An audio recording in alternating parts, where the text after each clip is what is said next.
Morning बच्चों। आज हम लोग केमिकल काइनेटिक्स का लेक्चर नंबर 4 पढ़ रहे हैं। उससे पहले कुछ दो बच्चों ने डाउट पूछे थे, वो डाउट बता दूं। इलेक्ट्रोकेमिस्ट्री के बच्चों, इलेक्ट्रोकेमिस्ट्री का डाउट बता दूं।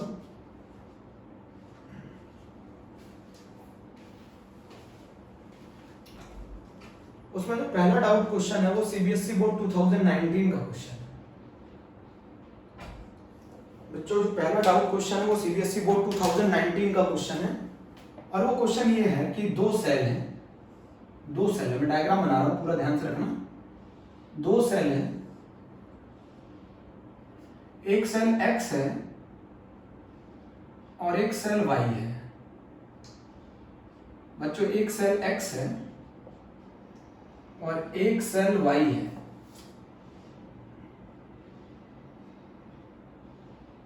बच्चों दो सेल है, एक सेल X है और एक सेल Y है, और दोनों सेल सीरीज में कनेक्टेड है। ये प्लस, ये माइनस, और ये माइनस और ये प्लस। बच्चों दो सेल हैं और दोनों सेल किस में कनेक्टेड है? बच्चों सीरीज में कनेक्टेड है।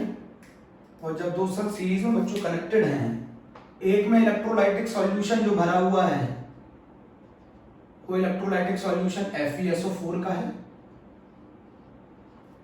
और एक में जो इलेक्ट्रोलाइटिक सॉल्यूशन भरा गया है वो जिंक सल्फेट का है। एक में इलेक्ट्रोलाइटिक सॉल्यूशन FeSO4 का भरा गया है, एक में इलेक्ट्रोलाइटिक सॉल्यूशन ZnSO4 का भरा गया है। दो सेल हैं, एक सेल X है, एक सेल Y है। एक में FeSO4 भरा गया और एक में ZnSO4 भरा गया। यहां तक क्वेश्चन समझ में आ गया? क्वेश्चन ये पूछ रहा है कि अगर मैं 2 एम्पियर करंट फ्लो कराता हूं, अगर मैं 2 एम्पियर करंट फ्लो कराता हूं,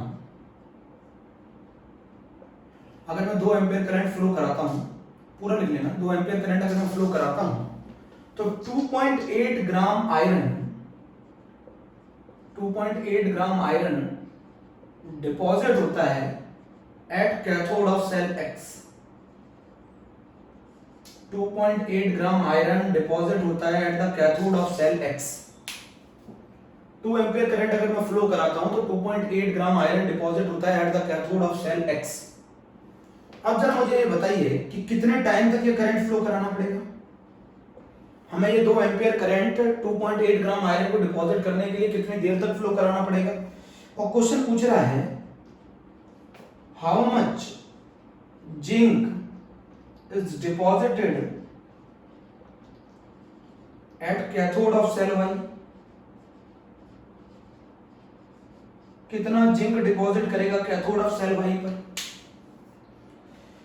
अगर मैं 2.8 ग्राम आयरन डिपॉजिट करता हूं at the cathode of cell X, तो बताइए कितना टाइम लगेगा? अगर मैं 2 एम्पियर करंट फ्लो कराता रहूंगा तो बताओ 2.8 ग्राम आयरन डिपॉजिट करने के लिए कैथोड पे सेल X के मुझे कितना टाइम लगेगा? दूसरा क्वेश्चन पूछ रहा है how much zinc is deposited at the cathode of cell Y। बच्चों दिख रहा है ना? चलिए अगर मैं सेल X में जाऊं, सेल X में जाऊं और मैं देखूं कैथोड पे इक्वेशन क्या होगी, जरा बताओ। सेल X में कैथोड पे इक्वेशन क्या होगी? Fe+2 + 2 electron changes into Fe। Valency factor कितना हो गया बच्चों? 2। Cathode of cell X, cell Y के कैथोड पे क्या होगा मुझे बताओ? सेल Y के कैथोड पे क्या होगा? सेल Y के कैथोड पे होगा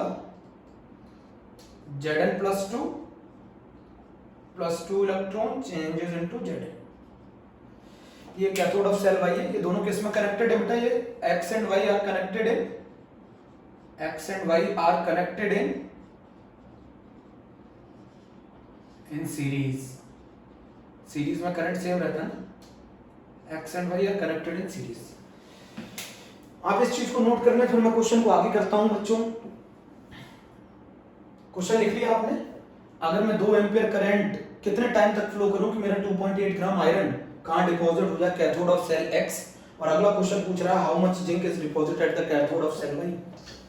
चलिए अब मैं आपको बताता हूं क्वेश्चन कैसे करना है। नोट कर लिया? अब बच्चों यहां सुनना बहुत ध्यान से। अगर मैं पहला पार्ट करता हूं तो पहले पार्ट करने के लिए मुझे moles of iron is equals to I into T upon valency factor into 96500। Moles of iron कैसे निकलेंगे? Weight of iron divided by molar mass of iron is equals to I into T upon valency factor 2 into 96500। Weight कितना दे रखा है iron का? 2.8। Molar mass कितना होता है आयरन का? 56। तो I इनटू T, I की जगह कितना रख देंगे बच्चों? 2 एम्पियर। टाइम निकालना है, 2 इनटू 96500। ये 2 से ये 2 कैंसिल, ये 1/20 कैंसिल, ये 0 कैंसिल और ये आंसर आ गया। टाइम बराबर 4825 सेकंड्स। टाइम बराबर 4825 सेकंड्स। टाइम बराबर 4825 सेकंड्स आ गया बच्चों, नोट कर लो। टाइम बराबर बच्चों 4825 सेकंड्स आ गया। पहला पार्ट हम लोगों ने कर लिया कि कितने टाइम तक के लिए फ्लो कराना पड़ेगा। 4825 सेकंड्स के लिए अगर हम 2 एम्पीयर करंट फ्लो कराते हैं तो बताओ हमारा कितना आयरन डिपॉजिट होगा? आयरन डिपॉजिट होगा सेल X पर 2.8 ग्राम। 2.8 ग्राम नोट करो बच्चों, इसको नोट करो। Moles of iron is equals to I into T upon valency factor into 9650। Moles बराबर weight upon molar mass is equals to I into T upon valency factor into 96500। Weight 2.8, 2.8 divided by 56, 2 into T, 2 into 96500। Solve किया, आ गया answer 4825 seconds. ठीक है, चलो अब बच्चों पहला पार्ट हो गया हम लोगों का। दूसरा पार्ट हमारा फैराडे का सेकंड लॉ पर बेस्ड है। दूसरा पार्ट हमारा बच्चों फैराडे के सेकंड लॉ पे बेस्ड है। फैराडे सेकंड लॉ क्या कहता है? अच्छा ये बताओ, फैराडे का सेकंड लॉ क्या कहता है? फैराडे का सेकंड लॉ ये कहता है अगर दो सेल सीरीज में कनेक्टेड हैं तो उनका जो वेट डिपॉजिट होगा वो उनके इक्विवेलेंट वेट के प्रोपोर्शनल होगा। मतलब अगर दो सीरीज में दो सेल्स कनेक्टेड है तो उनके number of equivalents of iron, ये भी कह सकते हैं नंबर ऑफ, जितने इक्विवेलेंट आयरन के प्रोड्यूस होंगे उतने इक्विवेलेंट जिंक के number of equivalent of zinc produce होंगे। जितने इक्विवेलेंट आयरन के प्रोड्यूस होंगे उतने इक्विवेलेंट जिंक के प्रोड्यूस होंगे। Number of equivalent of iron is equals to the number of equivalent of zinc. अब number of equivalent of iron कैसे निकाला जाता है? Wait of iron divided by equivalent weight of iron. ये weight of zinc upon equivalent weight of zinc. बोलो, weight of iron upon equivalent weight of iron. Weight of zinc is equals to equivalent weight of zinc. अच्छा, weight of iron कितना दे रखा है? Wait of iron दे रखा है 2.8। Equivalent weight कितना होगा? 56 डिवाइडेड बाय 2। इक्विवेलेंट वेट क्या होता है? Molar mass divided by valency factor. Equivalent weight क्या होता है? Molar mass divided by valency factor. Wait of zinc निकालना है। इक्विवेलेंट वेट कितना होगा जिंक का? 65.4 डिवाइडेड बाय 2। 65.4 डिवाइडेड बाय 2 होगा बच्चों। इसको अगर आप सॉल्व करें तो ये 28, ये 10 टाइम्स, सही है बच्चों। और ये आंसर आ गया weight of zinc is equals to 3.72 gram. आप कैलकुलेशन अच्छे से चेक करें, आंसर निकालें। जब दो सेल सीरीज में कनेक्टेड होते हैं तो same number of equivalent produce करते हैं।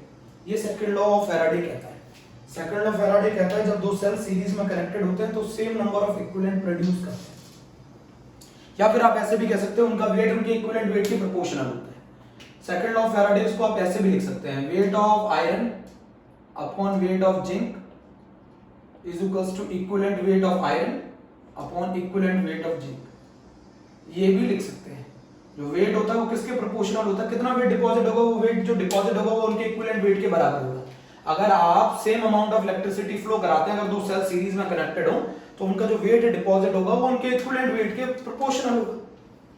लिख लीजिए बच्चों, पहला क्वेश्चन कंप्लीट है। फर्स्ट क्वेश्चन कंप्लीट है, ठीक है। अब तो नहीं होना चाहिए डाउट।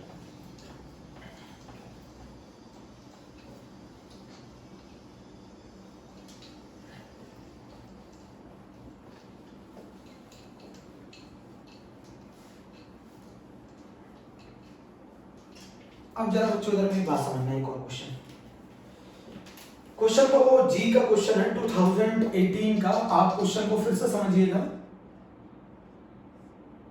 27.66 ग्राम डायबोरेन दे रखी थी। डायबोरेन जानते हैं? B2H6। इसका मोलर मास होता है 27.66 ग्राम पर मोल। 27.66 डायबोरेन को बर्न करने के लिए जितनी ऑक्सीजन रिक्वायर्ड है, चलो पहले चेक करते हैं मोल कितने होंगे 27.66 में डायबोरेन के कितने मोल होंगे, वेट अपॉन मोलर मास 1 मोल होगा। अच्छा मैं अगर 1 मोल डायबोरेन को ऑक्सीजन में बर्न करूं, है ना, ऑक्सीजन में बर्न करूं तो कैसे याद रखते हैं, बोरोन को एक बार ऑक्सीजन से जोड़ दो क्या बना लेगा B2O3, एक बार हाइड्रोजन को ऑक्सीजन से जोड़ दो क्या बना लेगा H2O, बैलेंस कर दो, यहाँ पे 3 लगा दो, यहाँ पे 3O2 लगा दो, चेक करो जरा, चेक करो सही है। तो 1 मोल डायबोरेन को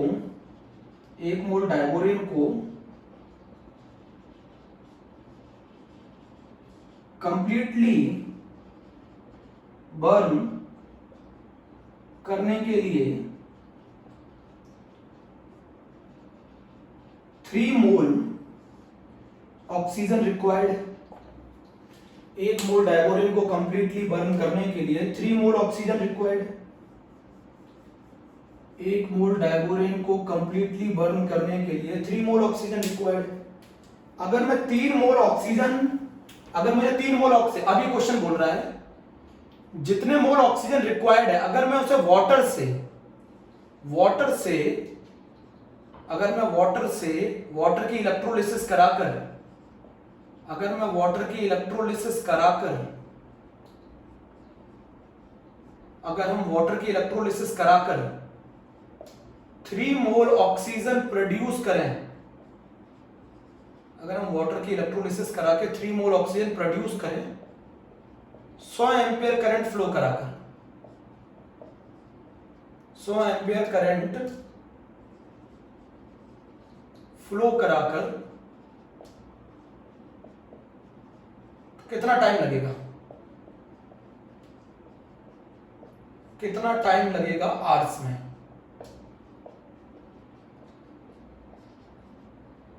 ये क्वेश्चन पूछ रहा है। 1 मोल डायबोरेन को कंप्लीटली बर्न करने के लिए 3 मोल ऑक्सीजन रिक्वायर्ड।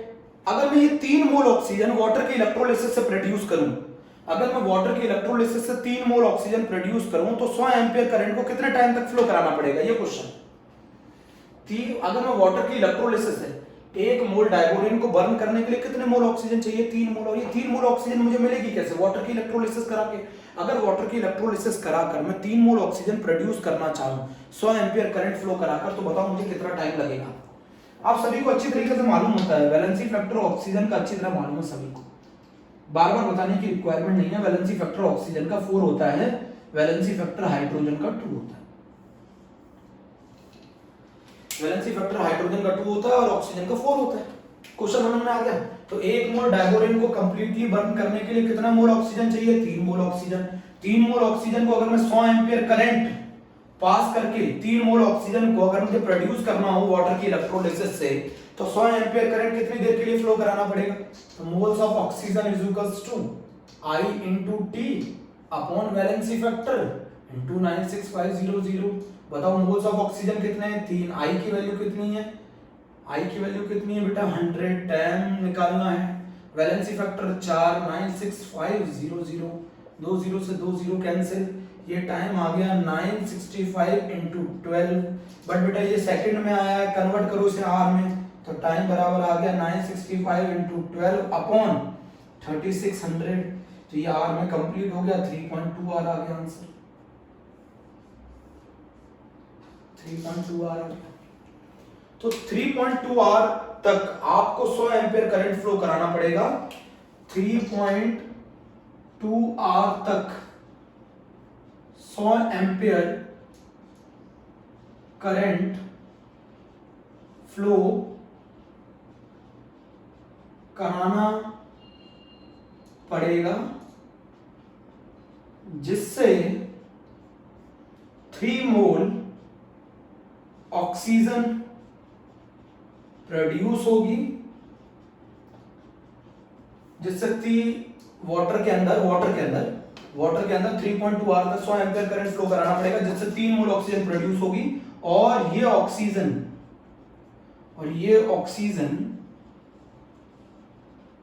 1 मोल डायबोरेन को कंप्लीटली बर्न कर देगी।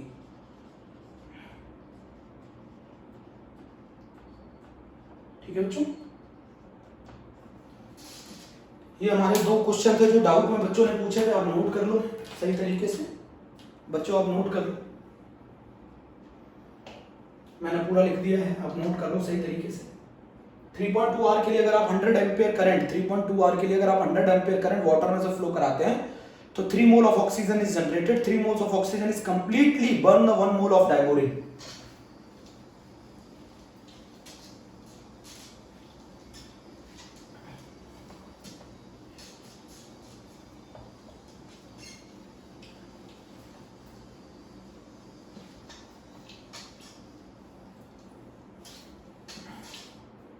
एंड द थर्ड इज बच्चों, एक क्वेश्चन और पूछा था, CrO5 की ऑक्सीडेशन स्टेट बहुत सारे बच्चे गलत कर जाते हैं। CrO5 is a butterfly structure बच्चों, 11th क्लास में मैंने आपको बताया था। इसके अंदर ये परऑक्साइड लिंकेज प्रेजेंट होती है बच्चों। इस लिंकेज को मैं आपको बता दूं, परऑक्साइड लिंकेज कहते हैं, परऑक्साइड लिंकेज कहते हैं। और वहां पर ऑक्सीजन की ऑक्सीडेशन स्टेट -1 होती है। Peroxide linkage O bond O, oxygen की ऑक्सीडेशन स्टेट -1 होती है। अगर आप समझिए, यहाँ पर ऑक्सीजन की ऑक्सीडेशन स्टेट -2, यहाँ -1, यहाँ -1, यहाँ -1, यहाँ -1, ये न्यूट्रल है। तो बताओ टोटल नेगेटिव चार्ज कितना हुआ? -2, -1, -1, -6। तो क्रोमियम का कितना चार्ज होगा? +6। तो CrO5 के अंदर क्रोमियम का कितनी ऑक्सीडेशन स्टेट होती है? +6। CrO5 के अंदर क्रोमियम की ऑक्सीडेशन स्टेट कितनी होती है? +6। नोट कर लो बच्चों, CrO5 के अंदर क्रोमियम की ऑक्सीडेशन स्टेट +6 होती है। नोट करो, रफ कर दो बच्चों। बटरफ्लाई स्ट्रक्चर होता है,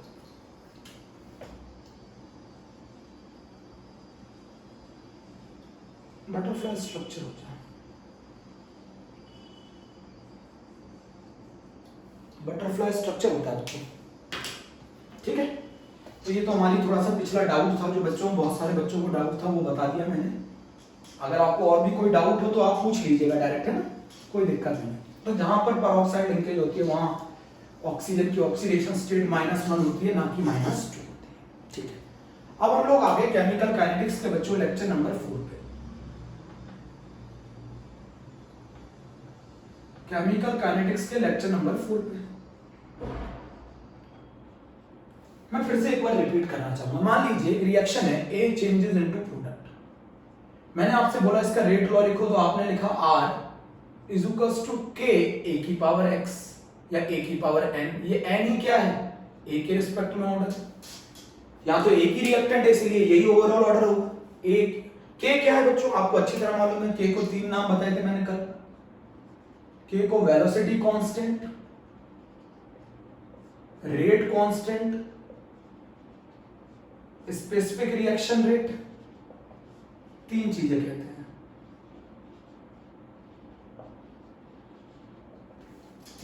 K के 3 नाम है, velocity constant, rate constant, specific reaction rate, है ना। किसी भी रिएक्शन को देखकर आप उसका रेट लॉ कभी भी नहीं लिख सकते, आप उसका ऑर्डर कभी नहीं बता सकते। क्यों नहीं बता सकते? क्योंकि ऑर्डर इज एक्सपेरिमेंटली डिटरमाइंड। आप किसी भी रिएक्शन को देखकर उसका ऑर्डर क्यों नहीं पता लगा सकते? क्योंकि order is experimentally determined. Order experimentally determined होता है, तो यहां ऑर्डर इज एक्सपेरिमेंटली डिटरमाइंड। तो आप किसी चीज को थ्योरेटिकली कैसे, ऑर्डर को थ्योरेटिकली कैसे बता सकते हैं? तो R is equals to K A की पावर N, एन ऑर्डर। मान लो, अब मैं पहला कंडीशन बता रहा हूं, अगर आपने A का कंसेंट्रेशन डबल किया पर रेट कांस्टेंट रहा, तो A के कंसेंट्रेशन को चेंज करने से रेट के ऊपर कोई फर्क नहीं पड़ रहा, तो इसका मतलब कौन सा ऑर्डर है? 0 ऑर्डर। अगर बताओ 2 की पावर कितना रखूं कि कोई चेंज ना आए रिजल्ट में, तो इसका मतलब है ऑर्डर 0। कंसेंट्रेशन अगर मैं A का डबल करता हूं, रेट पे कोई फर्क नहीं था, ऑर्डर 0। बोल, अगर मैं A का कंसेंट्रेशन डबल कर दूं, अभी मैं लॉन्ग मेथड से भी दिखाऊंगा, A का कंसेंट्रेशन में डबल कर दूं, रेट डबल हो जाए, तो इसका क्या मतलब है 2 की power n is equals to 2। तो बताओ n कितना होगा 1, n1। ए का कंसेंट्रेशन, अगर मैं ए का कंसेंट्रेशन, बच्चों समझना है, ए का कंसेंट्रेशन अगर मैं डबल कर दूं और रेट 4 टाइम्स हो जाए, तो बताओ 4 इज इक्वल्स टू 2 की power n is equals to 2, तो ऑर्डर 2 होगा। अगर मैं ए का कंसेंट्रेशन बच्चों डबल कर देता हूं और रेट मेरा 4 गुना बढ़ जाता है, तो इसका मतलब ऑर्डर 2 होगा। ए की कंसेंट्रेशन डबल कर दो और रेट 4 गुना बढ़ गया तो ऑर्डर 2 है। ए की कंसेंट्रेशन डबल कर दो और रेट डबल हो गया तो ऑर्डर 1 है। ए की कंसेंट्रेशन को डबल कर दो, रेट पे कोई फर्क नहीं पड़ा तो order 0। Order is experimentally determined.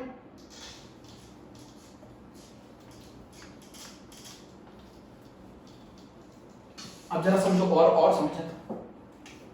अगर कंसेंट्रेशन ऑफ ए अगर मैं डबल कर दूं और रेट हमारा 1.414 टाइम्स बढ़ जाए, कंसेंट्रेशन को डबल करने से रेट 1.414 टाइम्स बढ़ गया, तो बताओ क्या हो जाएगा 1.414 इज इक्वल्स टू 2 की पावर n। 1.414 को क्या लिख सकते हैं √2 इज इक्वल्स टू 2 की पावर n। √2 मतलब 2 की पावर 1/2 इज इक्वल्स टू 2 की पावर n, तो ऑर्डर हाफ होगा। तो यहां से एक और कंसेप्ट बता सकते हैं, ऑर्डर में be in fraction positive, negative, 0। Order 0 भी हो सकता है, फ्रैक्शन भी हो सकता है, पॉजिटिव भी हो सकता है, नेगेटिव भी हो सकता है। ये भी कहां समझ में आया। अगर मैं कंसेंट्रेशन ए का डबल कर दूं और रेट हाफ हो जाए, तो इसका मतलब है 2 की power n is equals to 1/2। तो इसका मतलब 2 की पावर -1 इज इक्वल्स टू 2 की पावर n, n बराबर -1, n बराबर -1, ये भी लिख सकते हैं। तो अगर आप ये देख रहे हैं कि अगर मैं कंसेंट्रेशन को डबल कर दूं, रेट में कोई फर्क ना पड़े तो ऑर्डर 0, कंसेंट्रेशन को डबल करने पे रेट भी डबल हो जाए तो ऑर्डर 1, कंसेंट्रेशन को डबल करूं तो रेट भी अगर 4 गुना बढ़ जाए तो ऑर्डर 2, कंसेंट्रेशन को अगर मैं डबल करूं, ए के कंसेंट्रेशन को डबल करूं और रेट 8 टाइम्स बढ़ जाए, तो 2 की power n is equals to 8, तो 2 की पावर 3 इज इक्वल्स टू 2 की पावर n, n बराबर 3 आ गया। तो इस तरीके से भी ऑर्डर निकालते हैं।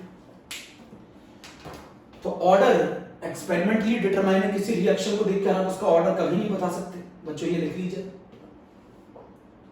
K is called velocity constant, rate constant, specific reaction rate। अभी इसके ऊपर बात करेंगे, पहले इतनी चीजें लिख लीजिए। अभी इसके ऊपर बात करेंगे, पहले इतनी चीजें लिख लीजिए। रफ कर दूं?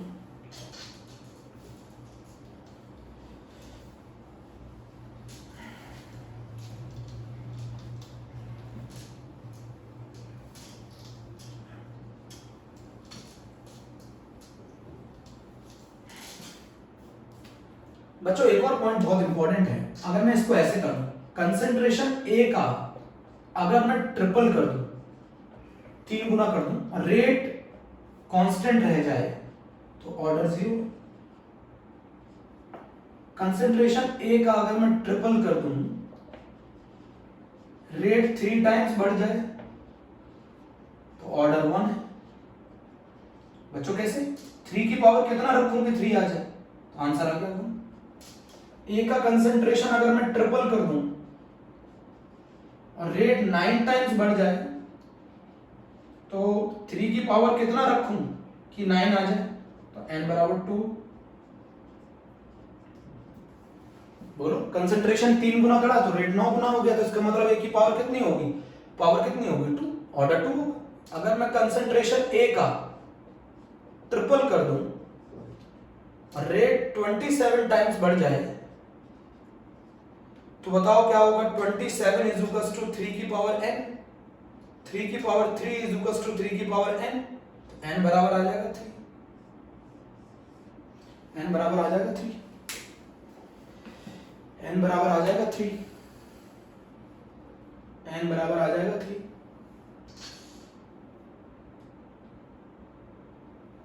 n बराबर आ जाएगा 3। लिखा? सीखा? बोलो बच्चों। अभी मैं लॉन्ग कट मेथड से सिखाऊंगा कि स्कूल लेवल पे इसको कैसे किया जाता है, ठीक है। अब जरा मेरे बच्चों इधर सुनो, अगर मैं ए का कंसंट्रेशन ट्रिपल कर दूं और मेरा रेट अगर 5.1 टाइम्स बढ़ जाए तो बताओ ऑर्डर क्या होगा? तो ऑर्डर क्या होगा? देखो ऐसे लिखेंगे 3 इंटू 1.7 लिख सकते हैं ना, 5.1 को इक्वल टू 3 की पावर है, 5.1 को ऐसे लिख सकते हैं ना 3 इंटू 1.7। अच्छा 1.7 किसकी वैल्यू होती है? रूट 3 की, तो 3 की पावर n, 3 इंटू रूट 3, 3 की पावर 1 इंटू 3 की power half is equal to 3 की पावर n। तो 3 की पावर कितनी हो गई? 3/2 इज इक्वल टू 3 की पावर n, तो n बराबर आ गया 3/2, n इज इक्वल टू 3/2। तो अगर कंसंट्रेशन A का ट्रिपल कर दो, रेट 5.1 टाइम्स बढ़ जाए तो हमारा ऑर्डर जो होगा वो 3/2 होगा। ऑर्डर एक्सपेरिमेंटली डिटरमाइन है, किसी रिएक्शन को देखकर आप उसका ऑर्डर कभी नहीं पता लगा सकते बच्चों। आप किसी रिएक्शन को देखकर उसका ऑर्डर कभी नहीं पता लगा सकते। रफ कर दो बच्चों, रफ कर दो।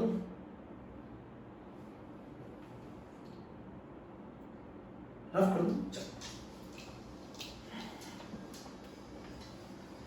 ऑर्डर इज एक्सपेरिमेंटली डिटरमाइंड है।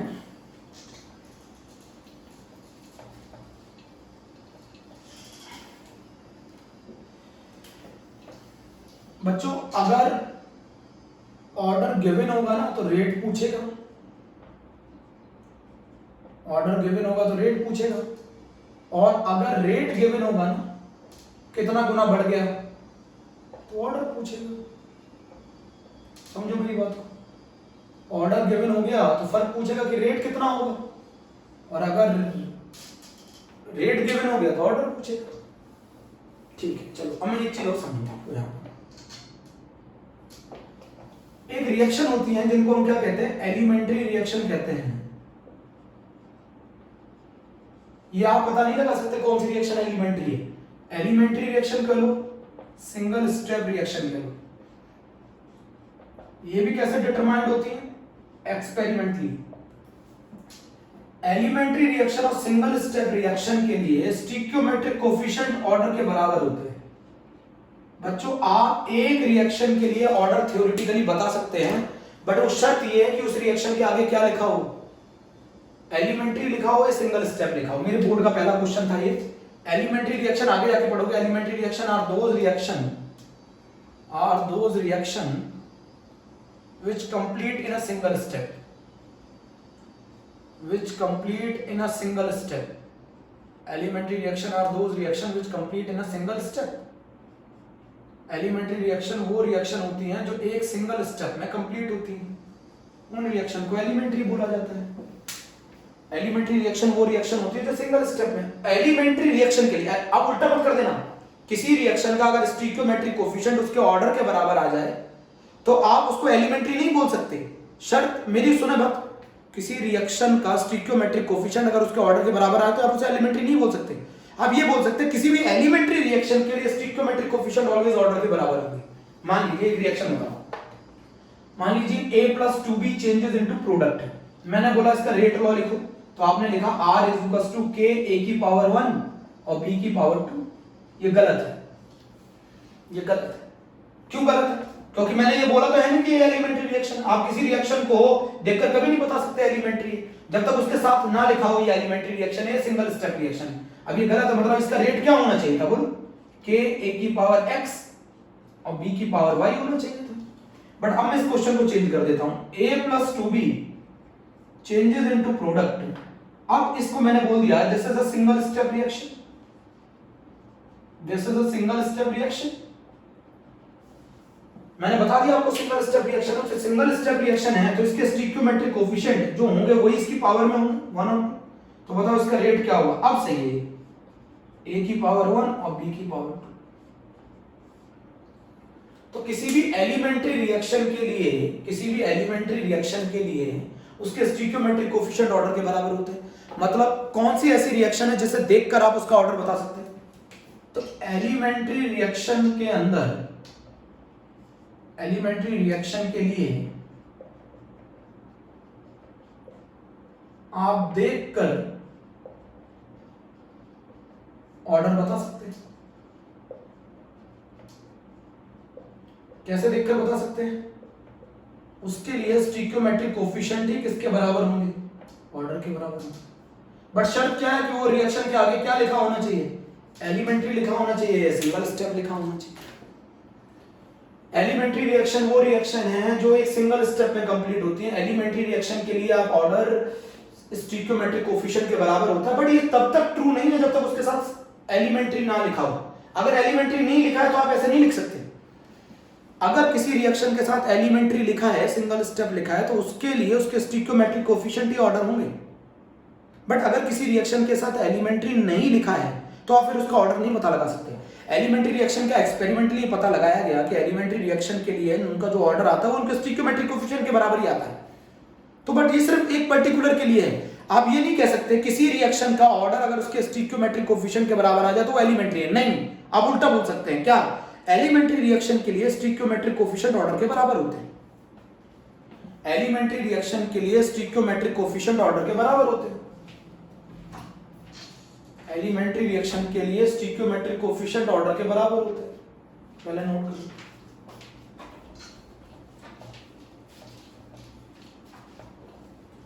सिर्फ एक ऐसी रिएक्शन है जिसके लिए आप ऑर्डर देखकर लिख सकते हैं। क्यों?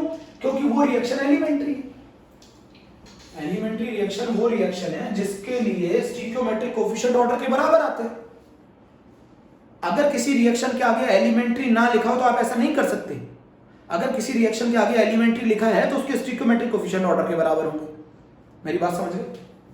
एलिमेंट्री लिखा हो या फिर सिंगल स्टेप लिखा हो, बोलो बच्चों। चलिए एक मैं सीबीएसई का क्वेश्चन कराता हूं।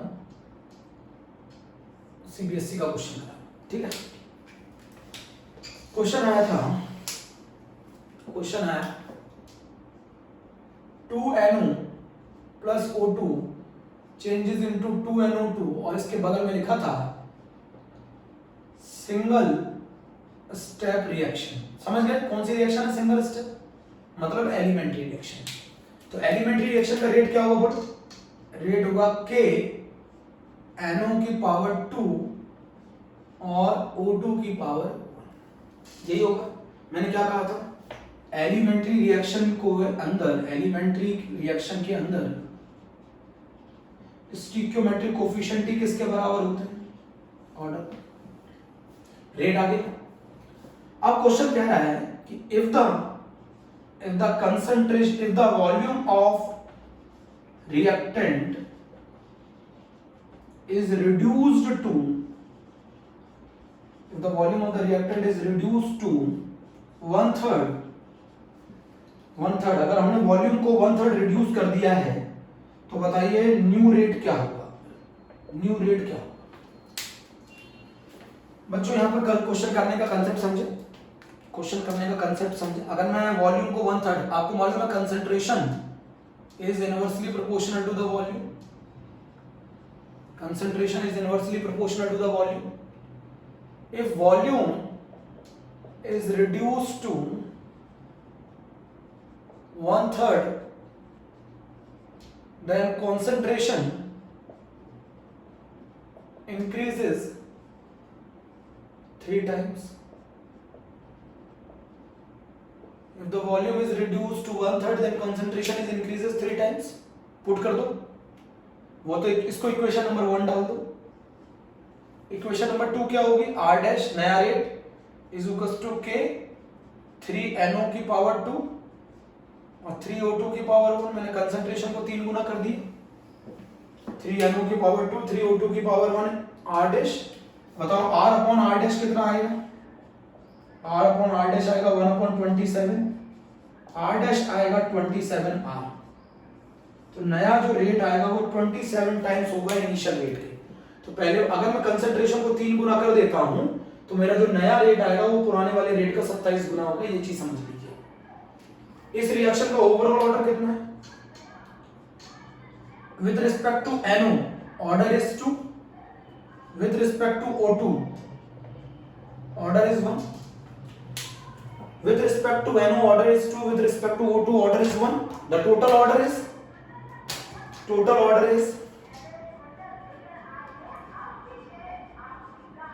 total order of the reaction is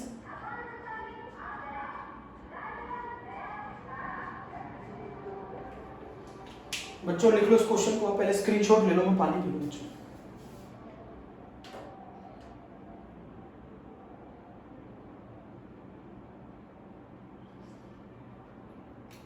अगर मैं कंसंट्रेशन को 1/3, सीबीएसई बोर्ड किसमें आया था बच्चों? 2003। अगर मैं कंसंट्रेशन को 1/3, अगर वो वॉल्यूम को 1/3 रिड्यूस कर देता हूं तो कंसंट्रेशन 3 टाइम्स हो जाएगा, और अगर कंसंट्रेशन 3 टाइम्स हो जाएगा तो रेट ऑफ रिएक्शन 27 गुना बढ़ जाएगा। बच्चों इस रिएक्शन के लिए आपने ऑर्डर थ्योरेटिकली कैसे पता लगा लिया? क्योंकि ये रिएक्शन कैसी थी? सिंगल स्टेप रिएक्शन थी। सिंगल स्टेप रिएक्शन एलिमेंट्री होती है, एलिमेंट्री के लिए जो स्टिक्योमेट्रिक कोफिशिएंट होते हैं वही ऑर्डर होते हैं। एलिमेंट्री के लिए जो स्टिक्योमेट्रिक कोफिशिएंट होते हैं वही ऑर्डर होते हैं। बच्चों नोट कर लिया ये क्वेश्चन?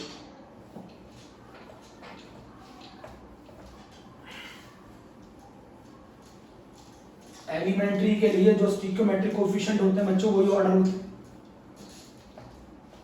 बाकी किसी रिएक्शन के लिए ऐसा नहीं हो सकता। मैं आपको फिर बता दूं, ऑर्डर इज एक्सपेरिमेंटली डिटरमाइंड। दूसरा, ऑर्डर पॉजिटिव भी हो सकता है, नेगेटिव भी हो सकता है, जीरो भी हो सकता है, फ्रैक्शन भी हो सकता है।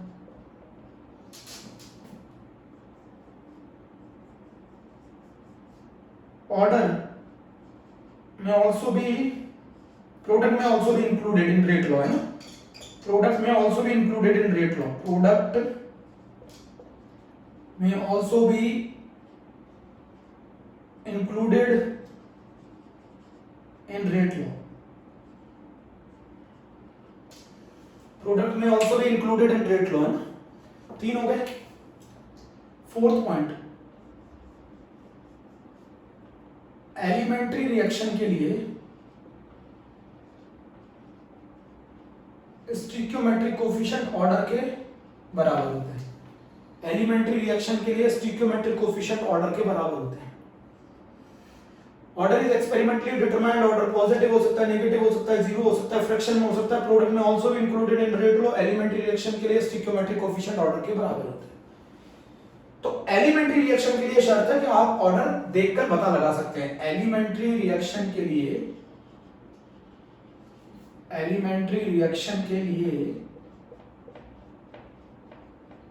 आप ऑर्डर देखकर पता लगा सकते हैं। क्यों? क्योंकि ऑर्डर स्टिक्योमेट्रिक कोफिशिएंट के बराबर आता है एक्सपेरिमेंटली। एलिमेंट्री रिएक्शन के लिए आप ऑर्डर देखकर पता लगा सकते हैं। इसके अलावा बाकी किसी भी रिएक्शन के लिए, इसके अलावा आप बाकी किसी भी रिएक्शन के लिए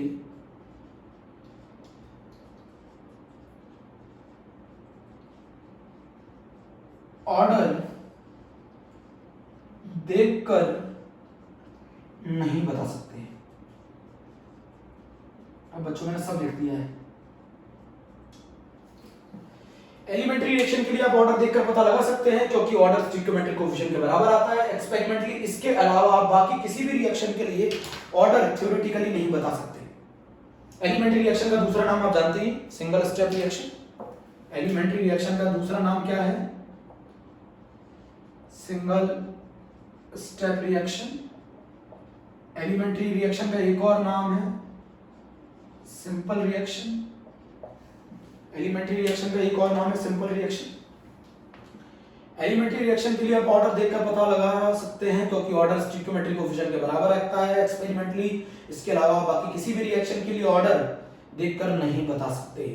ठीक है बच्चों, नोट किया?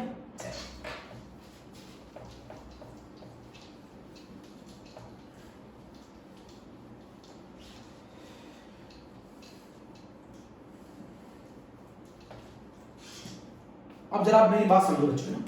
क्वेश्चन पूछा गया, एक रिएक्शन है A changes into product, CBSE board में।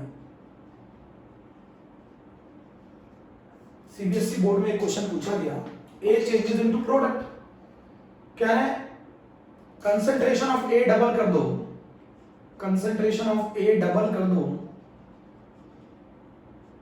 रेट 4 टाइम्स इंक्रीज हो गया, बताओ ऑर्डर क्या होगा। अब इस क्वेश्चन को स्कूल लेवल से करना है, स्कूल लेवल से करना है। वैसे तो हम लोग डायरेक्ट कर लेते हैं 2 की power n is equals to 4, तो 2 की power n is equals to 2 की पावर 2, n बराबर 2। ए का कंसंट्रेशन डबल किया, रेट 4 गुना बढ़ गया। अब इस क्वेश्चन को करेंगे कैसे, बताओ रेट बराबर क्या होगा इसका, k a की पावर n, इक्वेशन नंबर 1। अगला क्या होगा, अगर मैं इसका कंसंट्रेशन डबल कर दूं तो रेट कितना गुना बढ़ गया, 4 गुना 4r is equals to k 2a की पावर n, इक्वेशन नंबर 2। दोनों को डिवाइड कर दो, मैं पहले से बता दूं k बच्चों रेट कांस्टेंट है, रेट कांस्टेंट है, वेलोसिटी कांस्टेंट है, स्पेसिफिक रिएक्शन रेट है, स्पेसिफिक रिएक्शन रेट है, k इंडिपेंडेंट होता है ऑफ कंसंट्रेशन ऑफ रिएक्टेंट। पूछो क्यों, क्योंकि जब आप k निकालते हैं, जब आप k को डिफाइन करते हैं, k को डिफाइन करते वक्त रिएक्टेंट का कंसंट्रेशन क्या रखना होता है, यूनिटी रखना होता है। k रेट कांस्टेंट है, स्पेसिफिक रिएक्शन रेट है, independent of concentration of reactant, k define करते वक्त रिएक्टेंट का कंसंट्रेशन यूनिटी रखना होता है, k इंडिपेंडेंट होता है कंसंट्रेशन ऑफ रिएक्टेंट के। इंपॉर्टेंट बात है बच्चों, इंपॉर्टेंट बात है, k के ऊपर कोई फर्क नहीं पड़ता, आपको मालूम है वो कांस्टेंट है। k is independent of the concentration of reactant, क्योंकि k को डिफाइन करते वक्त, k को कैसे डिफाइन करते हैं, रेट कांस्टेंट को याद है कल सिखाया था, rate constant is defined as it is equal to rate, it is equal to rate when the concentration of each reactant is taken as unity। जब हर रिएक्टेंट का कंसंट्रेशन आप यूनिटी कर दोगे, उस समय जो वैल्यू रेट के बराबर आएगी उसी को रेट कांस्टेंट कहेंगे। R is equal to K when the concentration of each reactant is taken as unity. Rate constant is defined as it is equal to the rate when the concentration of each reactant is taken as unity. Taken as unity. बोलो बच्चों, taken as unity.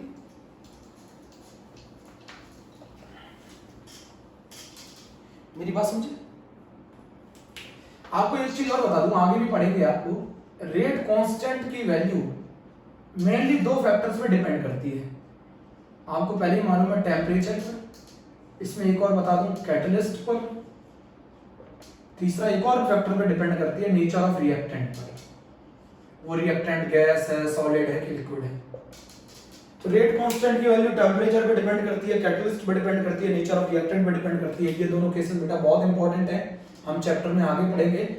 But rate constant मैं पहले ही बता चुका हूं, rate constant is independent of, बहुत important है, is independent of concentration of reactant.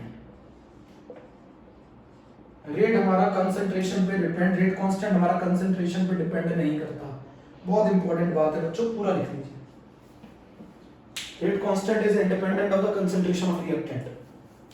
तो K को क्या बोलते हैं, रेट कांस्टेंट बोलते हैं, स्पेसिफिक रिएक्शन रेट बोलते हैं, इंडिपेंडेंट होता है कंसंट्रेशन ऑफ रिएक्टेंट के।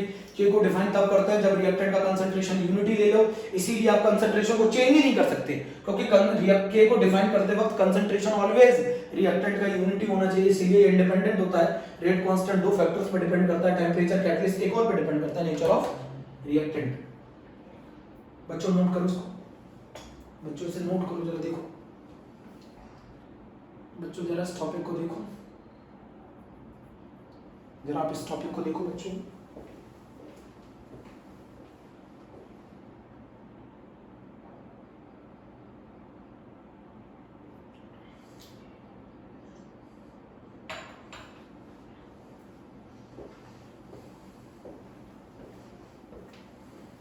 चलिए एक और बहुत इंपॉर्टेंट बात, एक और बहुत इंपॉर्टेंट बात,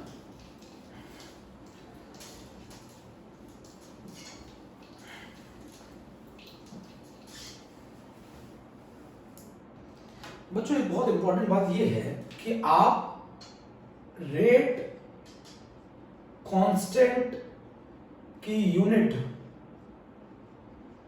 इज डिफरेंट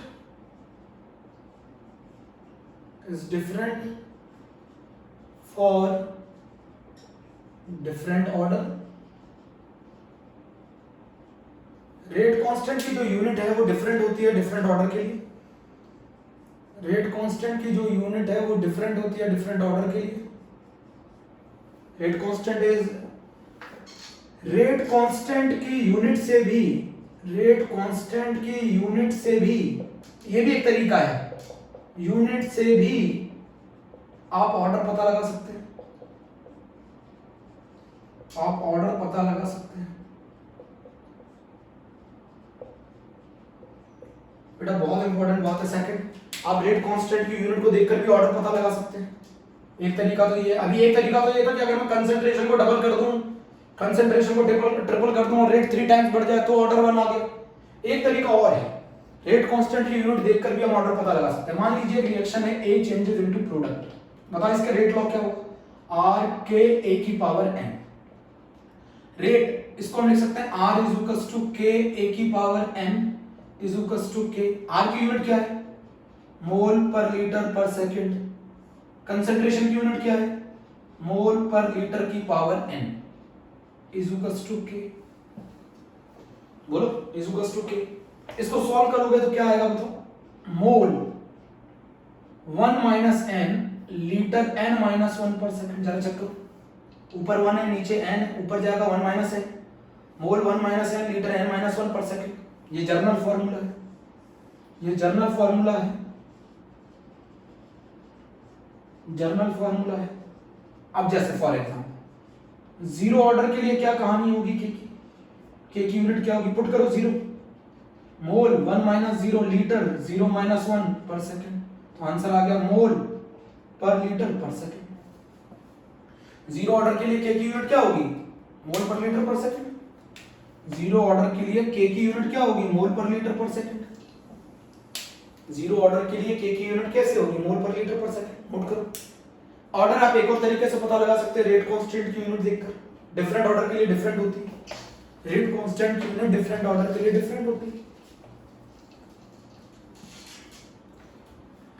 चलिए बच्चों, फर्स्ट ऑर्डर आप एक तरीके से और कर सकते हैं। मान लीजिए फर्स्ट ऑर्डर लिखा आपने, तो R बराबर क्या हो जाएगा, K A की पावर 1 हो जाएगा ना।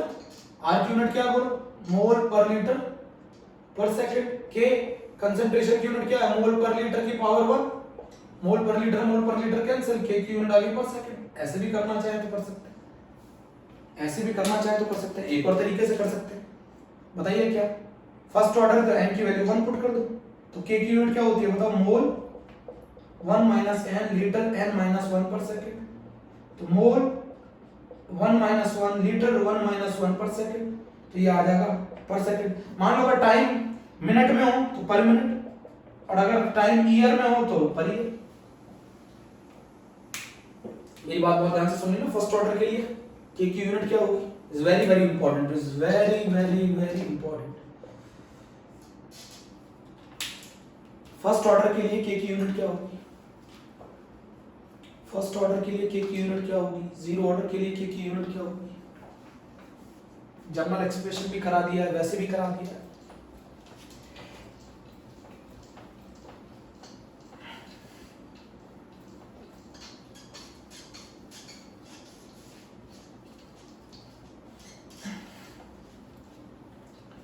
बोलो बच्चों। मान लो बच्चों अगर आप ये पूछो सेकंड ऑर्डर के लिए यूनिट क्या होगी, तो n बराबर 2 पुट कर दो, k बराबर मोल 1 minus n litre n minus 1 पर सेकंड, मोल 1 माइनस 2 लीटर 2 माइनस 1 पर सेकंड, तो यूनिट आ गई पर मोल लीटर पर सेकंड। n की वैल्यू अगर मैं हाफ ले लूं, इसके लिए यूनिट बताओ k की, मोल 1 minus 1 by 2 litre 1 by 2 minus 1 पर सेकंड, तो ये हो गया मोल हाफ लीटर माइनस हाफ पर सेकंड, तो के की ये यूनिट आ गई। कर लेंगे ना डिफरेंट ऑर्डर के लिए डिफरेंट। तो एक और तरीका है ऑर्डर पता लगाने का, के की यूनिट। मान लो अगर मैं आपको ऐसे दे दूं के की यूनिट पर सेकंड है, के की यूनिट पर सेकंड है, के की यूनिट पर सेकंड है, तो आप समझ जाएंगे कौन सा ऑर्डर है, फर्स्ट ऑर्डर। अगर मैं आपको बोल दूं के की यूनिट मोल पर लीटर पर सेकंड है, तो आप समझ जाएंगे इससे जीरो ऑर्डर। बोलो बच्चों समझ में आ गया? के की यूनिट अगर पर सेकंड है तो फर्स्ट ऑर्डर, और के की यूनिट अगर मोल पर लीटर पर सेकंड है तो जीरो ऑर्डर। ऐसे पहचानते हैं, ऐसे पहचानते हैं बच्चों। चलो ठीक है, नोट कर लिया। क्वेश्चन करा, क्वेश्चन करा।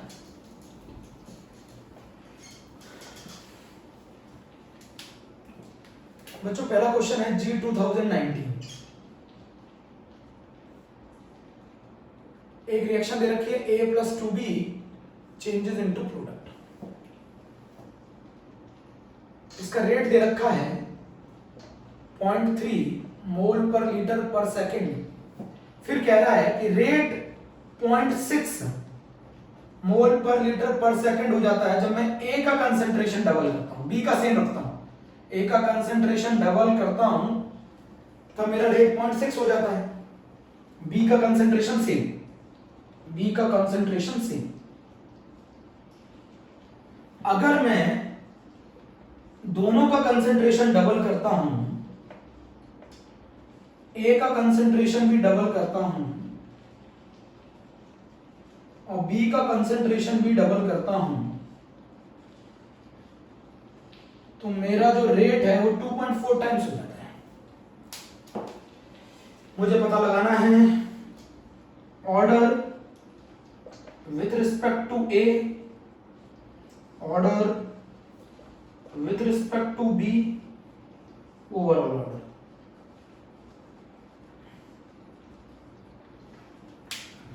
Order with respect to A पता लगाना, order with respect to B पता लगाना, और एक ओवरऑल बच्चों ऑर्डर पता लगाना है। समझ गए मेरी बात? क्वेश्चन कैसे करेंगे जरा आप देखिए कैसे करते हैं। पहले क्वेश्चन नोट कर लीजिए। क्वेश्चन नोट कर लिया?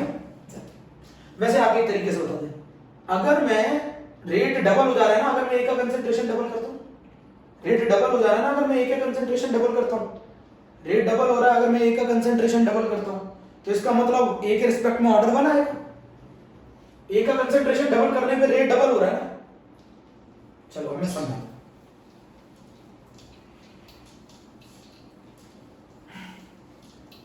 क्वेश्चन करते हैं, A plus 2B changes into product. अब जरा समझाओ मुझे इसका रेट क्या होगा? रेट होगा K A की पावर 1 सॉरी A की पावर X और B की पावर Y।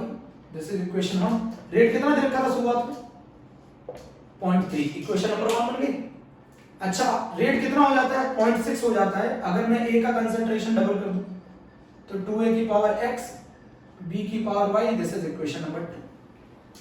रेट 2.4 टाइम्स हो जाता है अगर मैं दोनों का कंसेंट्रेशन डबल कर दूं, 2A की पावर X 2B की power Y। This is equation number 3। वैसे आप एक तरीके से तुरंत पता लगा सकते थे, अगर मैं A का कंसेंट्रेशन डबल करता हूं तो रेट डबल हो रहा है, तो A के रिस्पेक्ट में ऑर्डर कितना होगा? अरे B का कंसेंट्रेशन तो सेम है ना। अगर मैं A का कंसेंट्रेशन डबल करता हूं तो रेट डबल हो रहा है, तो इसका मतलब ऑर्डर वन। तो आप पहला तरीका क्या है, एक ऐसी इक्वेशन ले लो जिसमें x कैंसिल हो जाए y आ जाए, एक ऐसी इक्वेशन ले लो जिसमें y कैंसिल हो जाए x आ जाए। तो आप इसके तरीके से कर सकते हैं। अगर आप सेकंड वाली इक्वेशन को फर्स्ट से डिवाइड कर दें तो कितना आएगा बताओ? 2 इज इक्वल्स टू 2 की पावर x, तो x बराबर आ गया 1। अगर आप सेकंड इक्वेशन को फर्स्ट से डिवाइड कर दें तो ये कैंसिल हो जाएगा, a कैंसिल हो जाएगा, तो बचेगा 2 की पावर x बराबर 2। ये तो कर लोगे ना। अगर मैं थर्ड वाली इक्वेशन को डिवाइडेड बाय सेकंड कर दूं तो बताओ कितना बचेगा? 2.4 डिवाइडेड बाय 0.6, ये कैंसिल हो जाएगा, ये तो ये बचा 2 की पावर y, 2 की पावर y, तो ये आ गया 4 इज इक्वल्स टू 2 की पावर y, तो 2 की पावर 2 इज इक्वल्स टू 2 की पावर y, तो y बराबर आ गया 2। तो तो x बराबर आ गया 1 और y बराबर आ गया 2। तो बताओ रेट क्या होगा? रेट होगा k a की पावर 1 और b की पावर 2। तो a के रिस्पेक्ट में ऑर्डर 1, b के रिस्पेक्ट में ऑर्डर 2, a के रिस्पेक्ट में ऑर्डर 1, b के रिस्पेक्ट में order 2, overall order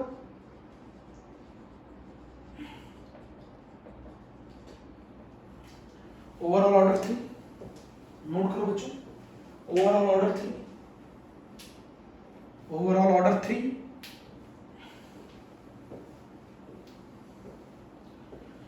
overall order 3। ठीक है बच्चों, आज के लिए बहुत है। Overall order 3। थैंक यू बच्चों।